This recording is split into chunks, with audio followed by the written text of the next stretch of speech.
vibe. Look in my eyes, he hypnotized. He don't know why. He don't know why.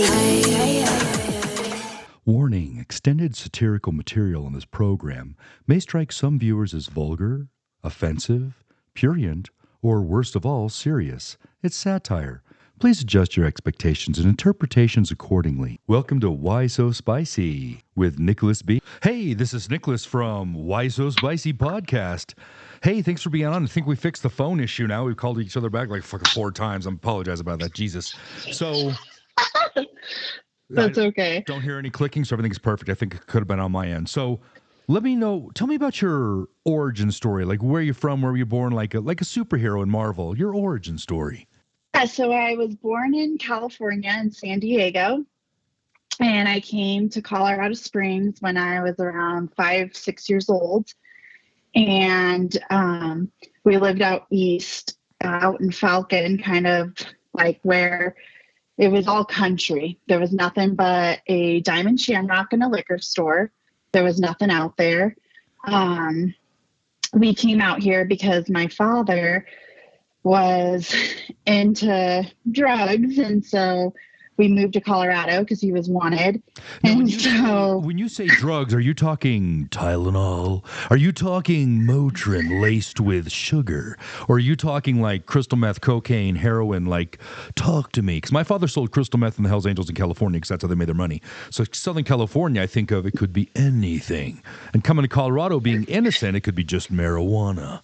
Like, what do you consider drugs? It was meth, and he was pretty hardcore into it. So he was hard into the crystal meth. That was Sam talking. He was hardcore. Yes, he was hardcore into crystal meth, and so bad that, like, I have 3 sisters, and at one point my mother told me that my middle sister was on the floor in the living room on tummy time, and she had just picked up my sister, and a car went through our house because my dad had owed somebody money. And so my mom had just picked up my sister off the ground from tummy time, and this car just drove through our house. They were looking for my father. And my mom said, it is time to leave California and move to Colorado and have a fresh start because he owed so much money or a drug deal that has gone wrong. So she wanted us to have a better life. I got to interrupt you here. Everyone has a car go through their living room. That's average. What the fuck is tummy time? I've never heard of tummy time. What the hell kind of punishment is this shit? Tummy time is where you put a baby on its belly and you try to strengthen their muscles and get them to hold their head up so they don't end up bald. So they don't have those bald spots on the back of their head. I thought, when most people see. I thought it was like a 15-year-old fucking time for tummy time. Like, what the fuck is this? Like, Jesus Christ, this is a weird family. Like, tummy time. trying to learn some push-ups. Yes, a baby. Jesus. All right, a baby's better. As I was thinking, a 15-year-old, like, this is an odd family. Like, this is tummy time. Like, it sounds like some movie. It's time for. So it's time for tummy time at 15. Yeah, it's like, what? This is really odd. So that's kind of odd. They ran through your house. That's like not just knock on the door or bust the door down. They fucking bust the wall down and shit. Your sister almost dies. Drove through the house, and my mom just happened to just pick my sister up, and so the car obviously would have run her over, and she would have not been here if it wasn't for my mom picking her up. So it was pretty hardcore. So we moved to Colorado. My mom moved us far east of the Springs where there was nothing out there. Literally. And my mom was a straight hustler because my dad was definitely not. He was into drugs and himself and women. It was women, drugs, and sometimes we wouldn't see him for weeks on end. And she stayed with him. And so she stayed with him. My mom had 4 girls with him. And she was with him since she was 15 years old. So she knew he was into drugs at 15? She knew at 15 that he did the drugs? She knew at 15 that he did the drugs. Oh my But gosh. she had kind of a rocky lifestyle. Yeah. Her dad had killed himself, hung himself. She found him hanging in the garage, and her mother kind of went off the deep end. So she said that she wanted to live somewhat of a normal life, and she had met my dad and kind of ran off with my dad. And my dad was nothing better, honestly. He had kids in California that she'd found out about, and we don't know who they are. We just know me and my other three sisters, because we all have the same mom, same dad. So my mom met him when she was 15 years old, and that was like the love of her life, and she wanted a fresh start. So she tried to move out here and to Colorado Springs. And when she moved out here, he still didn't change. He still did meth. He still was wanted. He would beat my mother, and he was very, very abusive, physically, mentally.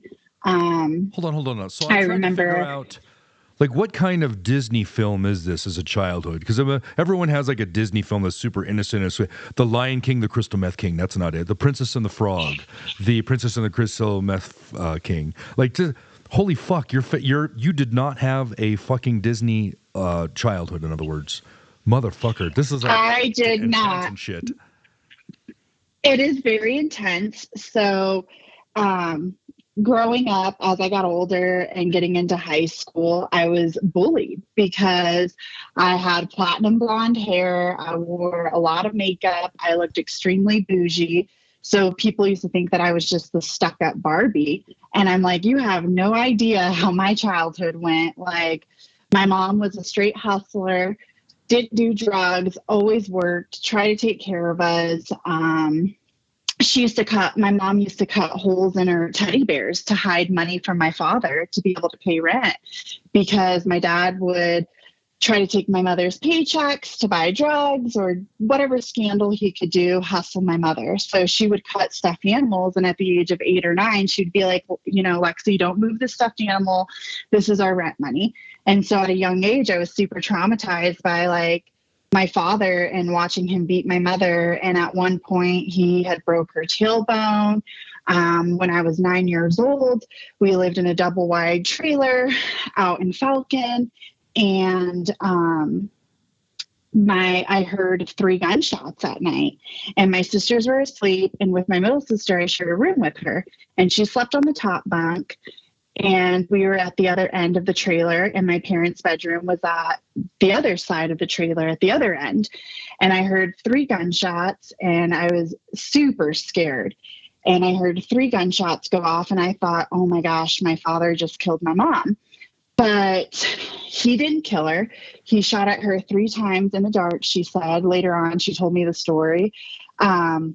He shot at her 3 times in the dark in the bathroom and missed all 3 times and didn't kill her. Did try to kill her. And How old were you then?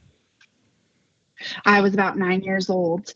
And I remember laying on the bottom bunk in my bedroom at night, and I was just crying. I was terrified. I was scared because I knew that my father would beat my mom. But my sisters, I feel like, just kind of blocked things out like it was a normal lifestyle. And we were poor. We grew up very poor. So sometimes our utilities were on. Sometimes we had a home phone. Sometimes we didn't. And at this time, we didn't have a home phone. And so I heard 3 gunshots, and I heard my dad take off. He used to drive a Thunderbird, and I heard him like burn rubber, tires screeching on the dirt road, and he just like pilled out. And then I heard my mom walk out, and that's when I had a little sense of relief, like, okay, my mom didn't die. But my mom was, obviously arguing with him about drugs and cheating. And so he shot at her 3 times, and he didn't kill her. It was like a blessing in disguise that he missed all 3 times in a dark bathroom, is what she explained to me later on, that he shot at her 3 times, tried to kill her. And she was accusing him of sleeping with our babysitter. And he was so twacked out on crystal meth that he got super angry at my mom and tried to shoot at her and kill her. And I mean, this wasn't the first rodeo. There were times that I saw my mom. Well, first I was sleeping and I would hear her screaming, and I opened up my bedroom window and I could hear that they were outside, and I saw my mom running through the fields, and my dad had a Thunderbird and he was trying to run her over. And so this is just kind of how I grew up and what I witnessed. There was another time where we had moved into town and my dad was cooking crystal meth in our house, and my mom worked in the hospital and she had a really good job. And she came home and she caught him cooking crystal meth in the house. So she freaked out on him. And my father had broke my mother's tailbone. And my mom laid in bed, lost her job, and couldn't get out of bed. And at the age of 10, I was walking to 7-Eleven to get me and my 3 sisters food and try to take care of my mother. And that's kind of what got me into the hair industry, is that I had 3 sisters. I had horrible anxiety. I would get my sisters ready. I cared about what they looked like, their appearance when they were going to school. So when my mom was laying in bed because her tailbone was broken, I would do my sister's hair and get them ready every day and get them out the door and get them to school. And it was like I was their mother in a way. Like I was raising my 3 sisters, and I have oldest out of 4. I am the second oldest, but my older sister is very, very close to my dad. So she kind of was in denial on what was happening and what was going on.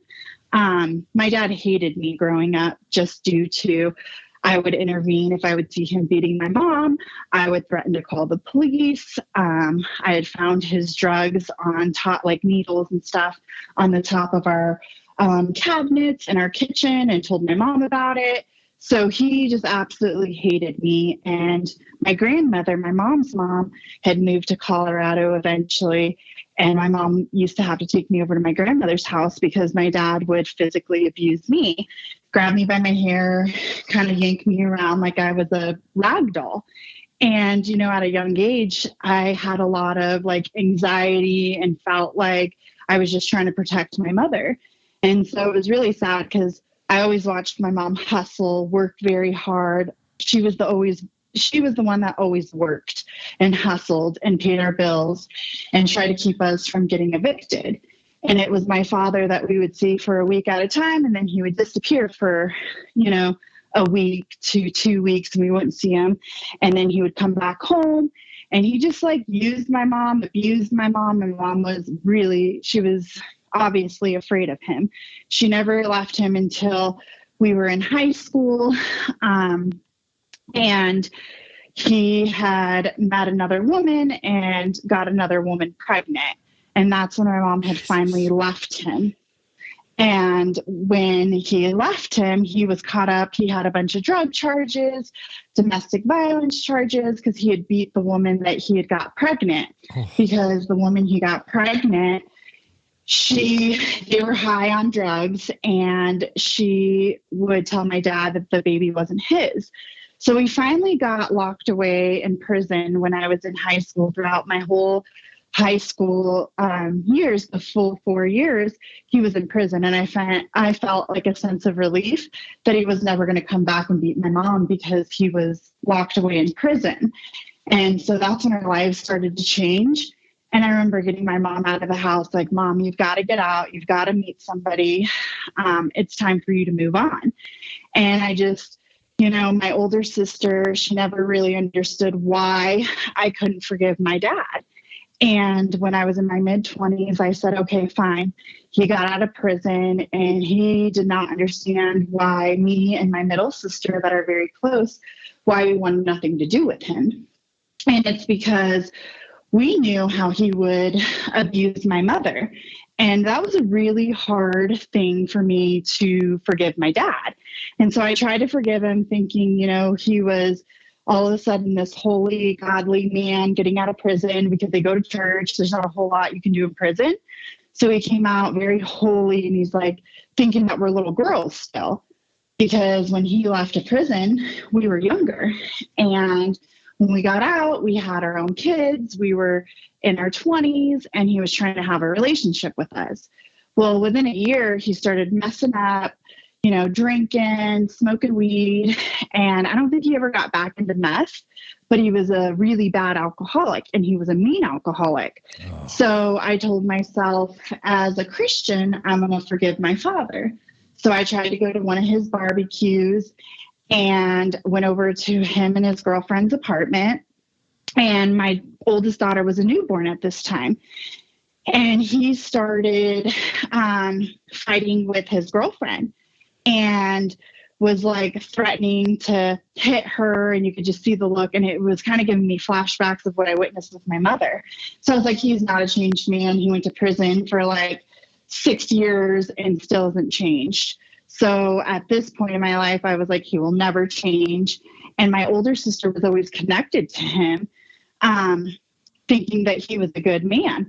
But me and my other two sisters knew who he really was. And so when I tried to forgive him as an adult, I realized he is still not a changed person. And this is not who I want to associate myself with. When my father is a sober man, which I witnessed very short periods of time in my life, when he was sober, we are alike in the sense of we're funny, we have a sense of humor, we love to laugh, we call it grilling and chilling, we love having cookouts, having our family around. He's a family man. But when he's on drugs or he's drinking and he's an alcoholic, he's a very mean, angry, abusive person. And so therefore, I could never have a relationship with him. And that was my whole chapter of trying to forgive him. After witnessing when he got out of prison and he was still abusive, I knew I could no longer get past that. Damn. And so you were in high school and he got locked away when you were 15? I was 16. 16, so 2 years left. So you were like a sophomore going into... And then were you a cheerleader or what did you do in high school? Did you work at all or were you just going to high school? Yes. So when I was 15 years old, I started working at a buffet on a worker's permit when I was 15. Started accumulating some money. I was able to get a cell phone, have nice clothes, have like the luxury things in life due to I had a job. And so I was able to help out with my mom and buy groceries and just provide for myself in general, just the basics. Again, my mom usually worked 2 jobs. Typically, she worked in collections at one point, Jesus. and then she would clean at night. So she was a hustler. So the mentality of me, I saw that my mom always worked and always tried to provide, and she was like our normal parent. Very loving, very caring, very giving, and did the best that she could. So I could never knock my mom for not providing the basics for us. She did provide like a house. Sometimes we get evicted or utilities would get shut off. And how I became a Christian was she would go to churches to get help from the food pantry, for them to help out with our utility bill. She tried to keep us in a decent neighborhood for us to have somewhat of a normal life. And so I worked at the buffet from when I was 15 till I was 18, throughout high school. And I drove an 83 Chevy Celebrity. Good God. And I was bullied in I was bullied in high school because I was able to get my hair done, my nails done for me working. And a bunch of girls thought I was just this white girl that was a spoiled little brat. But really, they had no idea the past, the childhood that I had dealt with. They just saw that I had more than what they had. But what they didn't realize is that I had been working since I was 15 to provide myself with the basics. But they thought I was just this bougie white girl that had a car, got my nails done, got my hair done. But they had no idea. So I eventually got expelled from Doherty High School in Colorado Springs because I was always defending myself that I wasn't this bougie, stuck-up white girl. But due to my appearance, I was always into beauty. And doing my sister's hair at a young age is what got me into the beauty industry. So I'd get bullied for the way that I looked because they thought I was stuck up. But really, it was like I was into nice things because I could finally afford those nice things. When you grow up poor and you work your butt off, you're like, oh, I can buy nice clothes now. I can get my nails done. Like, you have money to do stuff. So they just thought I was this rich, stuck up white girl, but they had no idea I was at home and my utilities were shut off half the time.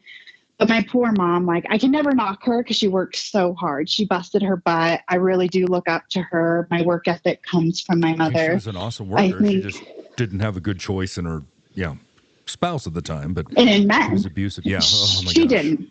And so He was abusive, and you she were in was high afraid. school. Did you meet your husband in high school, or did you wait till you were 18? And So when I was in high school, I did meet my husband there.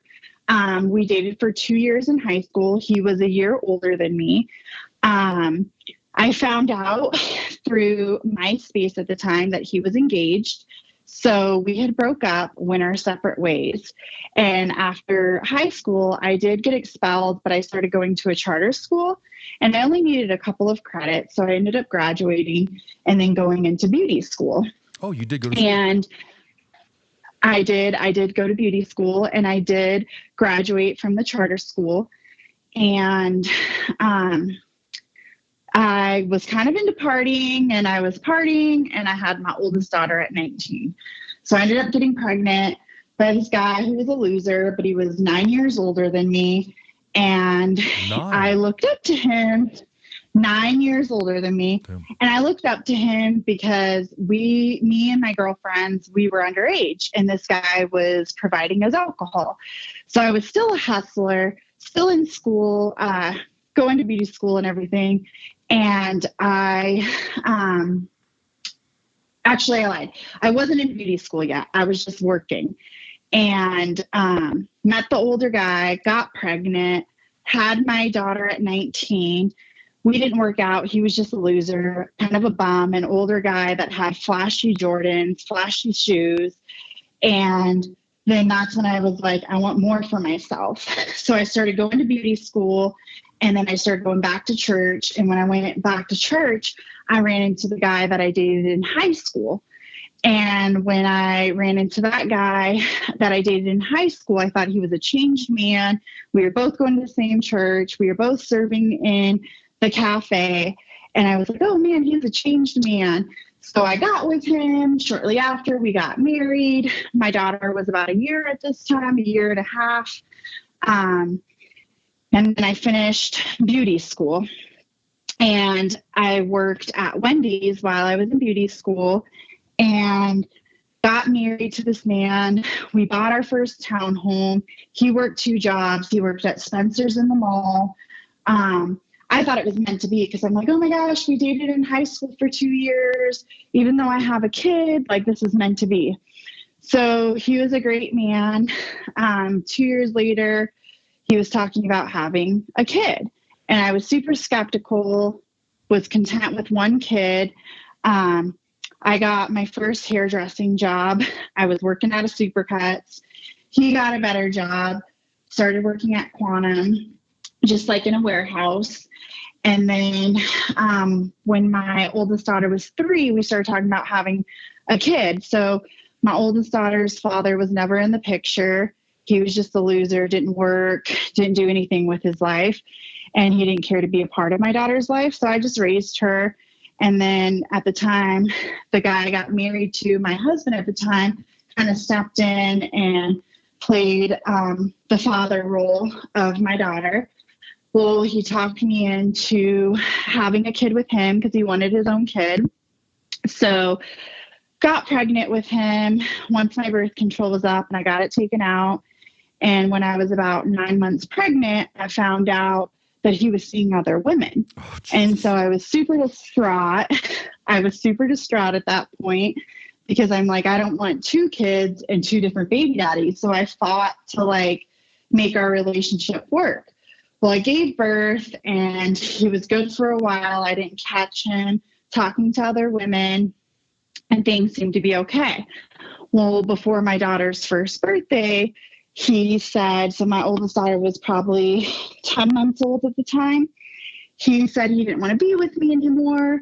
He got a job, another better job at American Furniture with good health insurance, benefits, everything. And all of a sudden he was out of love with me. And it's because he met somebody at his job, and he had an affair on me for about 6 months. And I tried to prove to him that I knew that he was cheating on me, but he made me sound like I was crazy.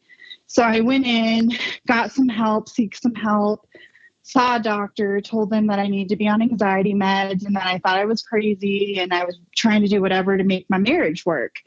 But in all reality, it wasn't anxiety that I had. It was my gut intuition telling me he is cheating on you.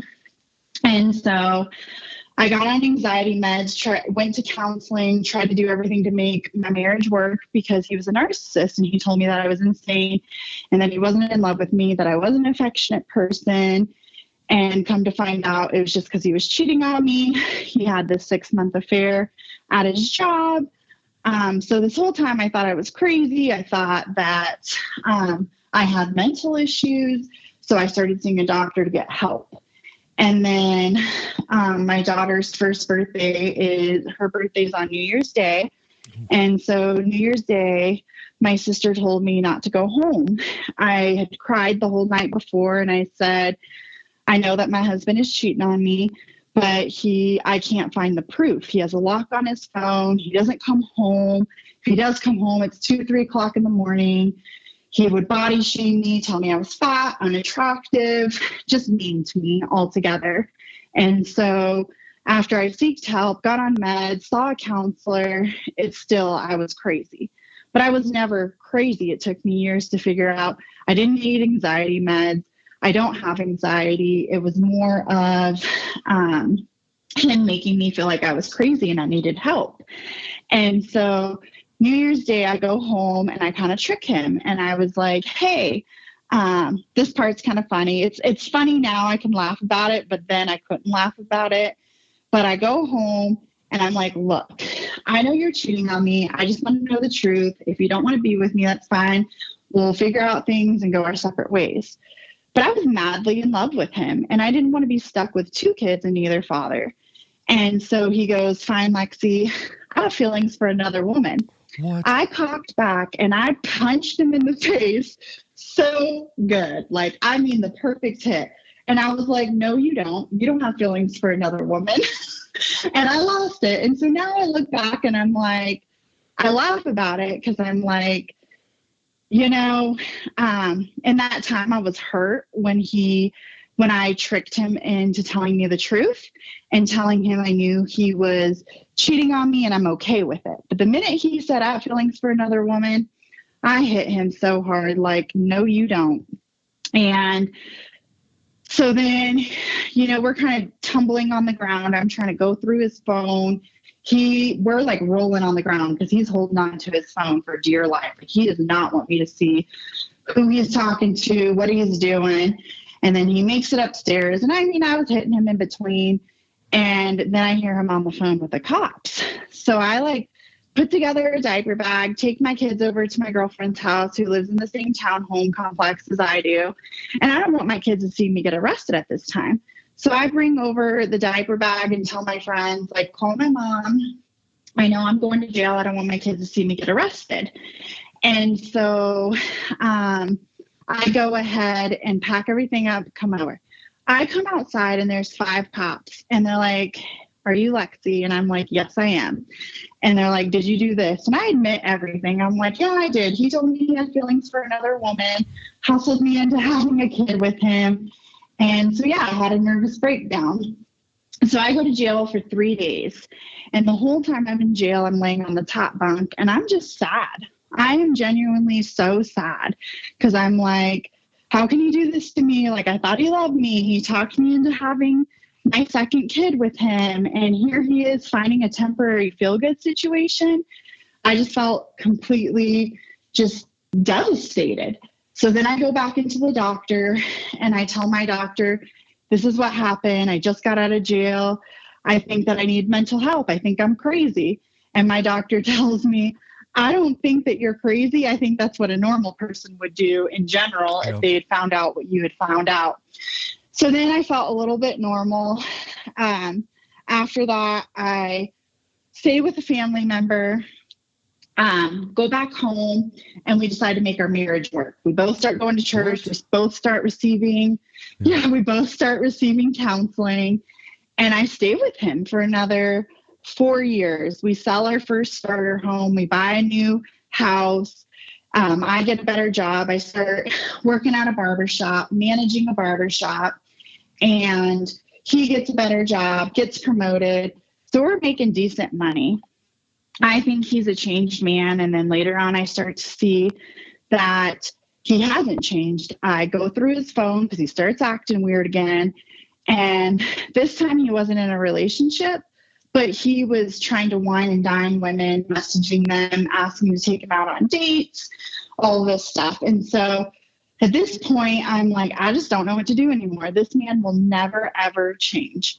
He was a great father figure, great dad, loved my kids, is very supportive. But I start putting a game plan together how I am going to leave him. So eventually, after a year of that, I came up with a game plan. I have never owed on credit cards, no credit card debt. I was pretty smart. And I decided to leave him, get an apartment, and I start to accumulate debt because I feel bad for leaving him. But I'm like, I'm so tired of this man cheating on me, degrading me, talking poorly of my weight, saying that I'm crazy, saying that I have anxiety, that I'm bipolar, all this stuff. But in all reality, he was just gaslighting me for what he was doing. So, of course, anybody that would find out somebody was cheating on them, everything. It took me leaving him, getting an apartment, leaving my house. I mean, during my divorce, everything I had worked hard for in my 20s, we owned 3 different properties together.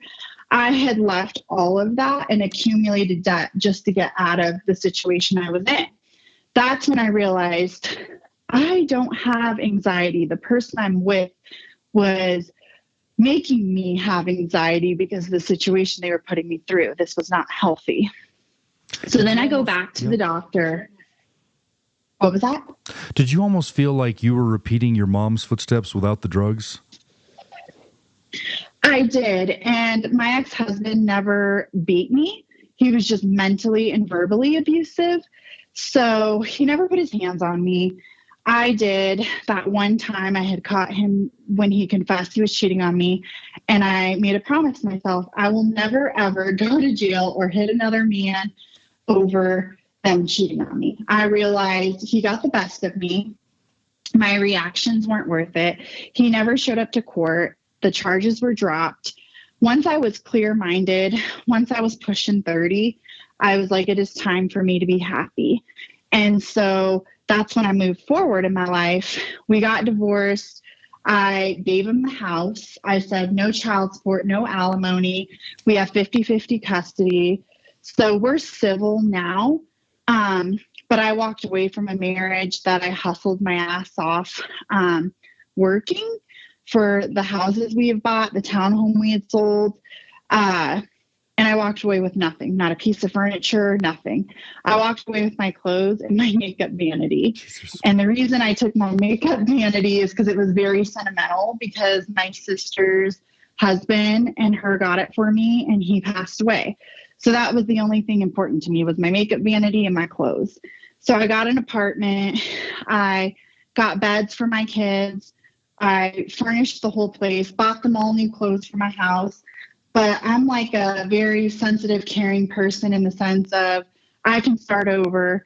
I feel like if I took anything from that house, my kids would be going over to their dad's house with nothing. So I wasn't looking out for myself in my divorce. So here I am. I've been divorced for almost 3 years now. Actually, at the end of August, it'll be 3 years.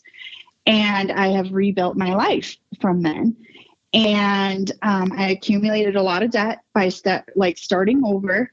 But I also forgot to mention, I was working at a barbershop for about 8 years. And then I went out on my own and started my own business to try to make more money. And so the guy I had been with for 10 years, married to him for 10 years, I had left him. My job that I was at for 8 years, I had left completely. So I was starting a whole new life, a new business, left my marriage. I don't get a monthly check, spousal support, none of that. So I was scared, but I just prayed. I had grace, and I said, Lord, I don't know what I'm doing right now, but I just want to change my lifestyle. I want to be healthy. I want my kids to see a healthy life. And so me leaving everything in my marriage has caused a civil relationship with my ex-husband. So we're civil. We're not friends. We don't hang out. We're just civil. He's remarried now. Yeah, he's remarried now. His wife is great with my kids, but I feel bad for her because I'm like, yeah, she has no idea what she's getting herself into. Yeah. They're like hardcore into church, and she's living the life that I lived when I met him back in church after high school. I thought he was a changed man, a holy guy. They go to that church. So I had been going to that church since I was 15 years old. And I ventured out and found a new church because I knew he had gotten married. He was serving there. He was doing security there. So I was like, I don't want to go to this church anymore, but this church has kept me together. Yeah. So I started going to a new church, rebuilding myself. I finally just got out of an apartment in March and moved into a house. My business I've had for almost 3 years because once I got divorced, went out on my own and took that risk. And I'm not rich, but I'm able to make it. I'm making more money than I did managing a barbershop. You did make more money getting your own office and doing everything and buying the equipment. So you're able to make more than you were, like $1,000 more a month or $200 more a month? Anywhere from $800 to $1,000. That's after paying rent on the space. Yes, more. Wow. And so it was worth it. I had a clientele. It was worth it. And I was scared. I had no guy to rely on. I had no extra income to rely on. I was just going full force in. Taking my clients that I built up, and a majority of them came with me. But I do a lot of like military, police, firefighter, first responders. And so military, they kind of rotate out and move. So I've lost a lot from military guys moving and just kind of hustling. I'm very outgoing. So when I'm out in public, I'm at the gym, I talk a lot and I'm very outgoing. So I meet a lot of people, hand out my cards, and I get a lot of word of mouth, which is really nice. So that's kind of how I built up my business and what I do now. And yeah, that's kind of where I'm at. And things are civil. I live like 5 minutes from my ex-husband. He still has the house. Do you have the same Chevy that you drove in high school? I don't. I have a nice 4Runner that I adore. And I always tell people, I know I try not to be super materialistic, but when I got divorced, I traded in the car that I had before that. I had a Pathfinder, and I traded it in because me and my ex-husband were both on the loan, and I was planning on leaving him. So I wanted to get a car that was just in my name. So I always tell, like, when I first started my business, money was tight. I wasn't like totally profiting right away the first year. And I remember my stepdad bringing up, Lexi, why don't you get rid of your car and trade it in for something cheaper? And I like broke down in tears. Like, you don't understand. My car is the nicest thing I own, and I'm not willing to give it up. Yeah. Like, I have worked so hard to keep this car. And he was like, once he saw me crying, he's like, okay, never mind. I didn't mean to say that, Lexi. And I'm like, okay, don't talk about my 4Runner. I love four-wheeling and that thing. It is my baby. Those are nice. I've always, wanted one of the. Some of the trucks are more expensive than damn nice car. Like, yeah, trucks and 4Runners, they add up quick. And the payments are now like, whew. I used to think a $30,000 car used to be luxury back in the 70s. If you paid more than that, it was like a rich car. And now like 30 is where you start at. I can't even think of a car, 26,000. I think there's a Neo Geo, like, something that's super tiny and like not worth driving necessarily. And your kids are now 8 and 6, or what are the ages on your kids?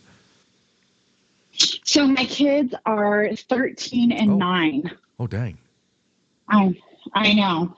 So the time has flown by, but I'm doing way better now. And My life is very peaceful. I realized my anxiety came from the relationship I was in.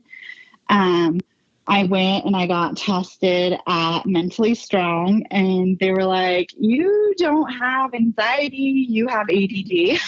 And I was like, this whole time I thought that I had horrible anxiety. But once I, went on the uphill of life and you get rid of the anxiety, you realize that it's the toxic relationships and the things that you are doing in your life that are causing that anxiety. So I got off anxiety meds and I realized I don't need to be sugarcoating anything because the issues I had were legit issues that were causing me anxiety, that I wasn't really crazy. It's almost like you need to avoid these men and just, I think the church provides your solace, and that's a good place for you to feel at home and safe. And then the work, that's amazing. You're able to start out on your own, and you've made it. And supporting 2 kids, my God. I don't understand why he didn't give you more in the separation, the divorce and stuff. Why men take half is fair, but giving nothing is screwed over. Oh, well. Anyways, that's an incredible story. You came from drug parents to, is your mom still alive? My mom is still around. She lives right down the road. Oh. So we're all very, very tight knit. Actually, my middle sister that I was talking about, we worked at a bar. She followed my footsteps and went to beauty school, and we used to work together, and I loved it. Working with your best friend was amazing. It just got rough because after COVID, it was really hard to find reliable employees. So I relied on my sister a lot to cover, to fill in. And I was like, this isn't fair. I'm ready to move out on my own, do my own thing. But we had a lot of fun times. I remember one time my sister was cutting the mayor's hair. And I worked in a really upscale barbershop. It wasn't like a Supercuts, a Great Clips, a Floyd's. It was pretty bougie. And I remember my sister was cutting the mayor's hair, and we straight razed her the back of the neck. Well, she cuts the back of the mayor's neck because somebody walks in the door and she goes to greet him. And as she's shaving the mayor's neck, she looks up to greet whoever's walking through the door, and she cuts him. She looks over at me because she realizes I'm a manager, and she's like, I'm so scared, just kind of looks it to me because my station is across from her. And I'm like, oh my gosh, I'm all hot and sweaty and clammy. And I'm like, offer him a few free haircuts to come back, let him know that you cut his neck, clean it up, put some septic powder on there, clean it up the right way, take the extra precautions, what you need to do. Well, my coworker at the time was at Chipotle next door, and she goes, oh, who just cut so-and-so's hair? And I was like, my sister. And she goes, she cut the hell out of him. He was driving down the end of the road, holding his neck, looking at it, blotting it with a towel, looking at the blood. And my sister was so embarrassed. And I was like, what did you just do? So he used to request my sister, and he stopped going to her after she cut him. So he came in, used the 3 free haircuts we had gave him to try to make things right. And he would go to either myself or another coworker because he didn't trust my sister after that. And we made fun of her for the longest time. I probably would have been shitting my pants if I, found that out. But damn, I don't want anyone greeting anyone. No lie. Jesus. Oh my gosh. Yes. And so basically in my industry, you kind of feel like a glorified counselor. I kind of told you my story, but in my industry, we hear a lot of stories, and really my life seems pretty freaking normal compared to a lot of stories that I do hear. If you can let them tell their story for 30 seconds to a minute, you've validated them and they feel like they've connected with you. And that's the hard, learning how to get people to talk and listen to things, that's the hard part. And then you have 10 minutes to talk to them and get them to connect and then to come back. How long does it take a haircut? 10, 20 minutes, then clean up 10? It's usually about 30 minutes per haircut if I shampoo and wash them out. So, usually they don't want to hear about your life and your issues. So you can go to work and you can be having the most shittiest day. But then they come in and they dump some stuff on you. And I have heard some stuff. Like I have heard some stories where I'm like, oh my gosh, this is some Jerry Springer shit. I think they'll be more willing to speak to you rather than me because it's a different workplace, because they're like scared, like, well, if I tell them about the drugs, that's probably not going to be good for me. You know what I'm saying? I tell me the only thing I'll ever legally turn you in for if you're going to hurt yourself or hurt a kid. And if you hurt a dog, I'll kill you myself because I love dogs more than people. Like, and they always like kind of laugh. I'm like, you don't understand. I fucking love dogs. Dogs are in it. You know what? I tell my kids all the time, I'm like, the best kid in the house is my bulldog. And they're like, you love Mercy more than us. I said, she doesn't talk back. So it's the bully loves the kids too? She does. She is adorable. I don't know. I think that she's the type that if somebody were to break in, she'd be like, just squish my rolls and love on me.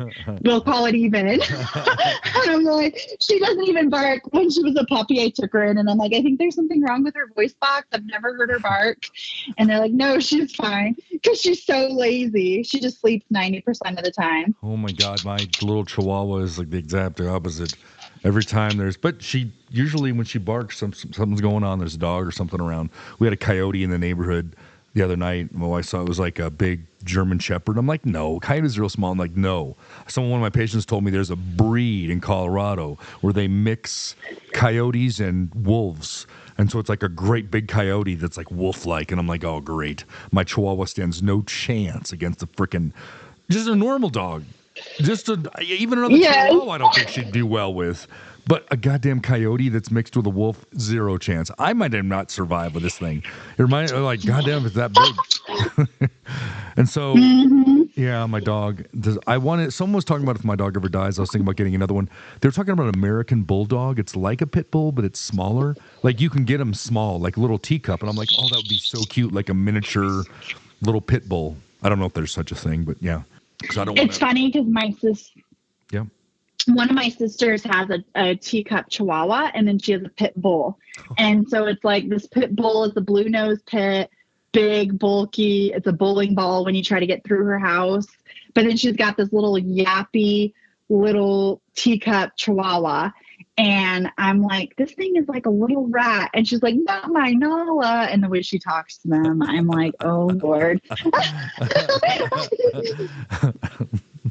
Yeah, I'd die for my dog. I would run in front of a car. I would like give my life for a dog. Any dog, not just my dog. But my dog sits in the backyard, and we have this fence. It's like a really big fence. And she looks at any dog. It doesn't matter if the dog's the size of a horse. She will go off. She'll be at the fence like, oh, my God. And even the dogs. I feel like Chihuahuas are so small. Yeah, they're so small, but a lot of bark. They will like be the first ones to let you know if somebody's entering your house. It's not supposed to be there. I went downstairs in the basement and I was on the computer playing chess. And all of a sudden, I forgot I left boiling eggs in the kitchen. All the water was gone and the eggs started exploding. 12 eggs started exploding one at a time. And I couldn't hear it because I had my headphones on playing chess. Click, click, click, click. And all of a sudden, she's upstairs screaming, what's going on? And I'm like, I run upstairs and all of a sudden, turn off the oven. The pan is completely black and the eggs had exploded and gone on the cabinets, the kitchen, the ceiling, everywhere. And the dog was and I took the dog outside. I was like going to go get my gun because I thought someone was outside breaking in because she was losing her mind. She wanted outside. She was just trying to escape because she thought it was a fire because the smoke or the smell of the eggs. And I'm like, damn it. My Chihuahua kind of was the one. She started barking. That's what woke everyone up. So other dog were just like, I don't care. But yeah, me and my not allowed to cook at night anymore after she goes to bed because I almost burned down the house with the eggs. I don't think I would have burned down. It just would have, well, like I said, they exploded. Once all the water left, I guess they were like popcorn. And it was not pretty. It took me a while to clean up. I was like, felt so bad. So I make sure next morning there was no eggs anywhere. But damn it, on top of the refrigerator, eggs. Hard-boiled eggs are no joke to clean up. Anyways, the travesty of my life cooking. But it was good. Oh, man. Good hearing your story. I can't believe that's where I just wouldn't have guessed. Like, you can't look at someone and judge the book by the cover. And yeah, I didn't know you went through all that. Jesus. I think No, not at all. stabilizing thing in your life was the church. Your sisters helped, and then, men have not been good for you. You've not made a good right choices sometimes, and then, but the people at your workplace, like kind of getting haircuts done. And my goal is to go Kurt Russell full on. I don't know how long I'll last. 2 months. I don't know how long I can let my hair grow out because I've been in the military 27 years. It's just like, I can't let it go more than now. This morning I woke up, ran outside because the dog had to go, and I looked in the mirror. And I'm like, my God, it looked like the guy from the Disney film where his hair goes straight up. He's the evil guy with the orange hair. It was about 3 inches, and I'm like, will I be able to let it go? Like Kurt Russell, just like huge hair. I'm like, yeah, we'll see how long that lasts. It's hard to psychologically go 30 years in the military and all of a sudden, like, I cannot cut my, so we'll see. And that's a big thing is I get a lot of military guys that get out of the military and they're ready to like grow their hair out, but it's the in-between stage that is extremely hard to get through. And so I get these guys and they're like, yeah, I want to grow it out. And it starts touching their ears. And then the whole mullet thing is in right now. I blame Morgan Wallen for that. He brought back the mullet. And then he just randomly shaved his head a couple weeks ago. So all these people with mullets are probably like, what now? I grew my hair out to look like Morgan Wallen, and now I don't look like Morgan Wallen because he just shaved his head down to skin. Oh, my God. More than that, there's this little kid. There's this little kid on social media. His parents were millionaires before he became famous, but his name is Kid Rock. And Kid Rock went off on this little company called Bud Light, and all of a sudden he just got caught drinking Bud Light. He's trying to make up with a company, or he's turning trans. We don't know. But I just thought it was the funniest thing. Like, people are losing their shit over this, over the social media waves. Like, Kid Rock goes back to Bud Light. And people are like, God damn it, no, it was an accident. He didn't know it was Bud Light. It's kind of obvious when you're having a T-shirt with Bud Light on it, with a Bud Light in your hand and a Bud Light cap. It's not like it was an accident. I wonder what they offer. We know where you stand to put that promotion for them. Try to get their sales pitch back is what they're trying to do. No shit, I would do anything. Give him $1 million. Hell, for $1 million, I'll fucking get a Bud Light tattoo on my forehead. Oh, goodness. People getting the social media to talk out there. It would be all over. That's a way to start to mix up some stuff. If I got the Bud Light tattoo on my forehead for $1 million, then I would just wear like a bandana. And then like not chinos and like Southern California, like, what's up, Cholo? Some big white guy, 50-year-old guy, like, oh my God, this is embarrassing. But for $1 million. Oh my God. So anyways, good talking to you. And thanks for being on Why So Spicy with Nicholas B. Thanks, Lexi. It was really nice talking to you. I appreciate your time. Absolutely. Thanks, Lexi. Bye-bye.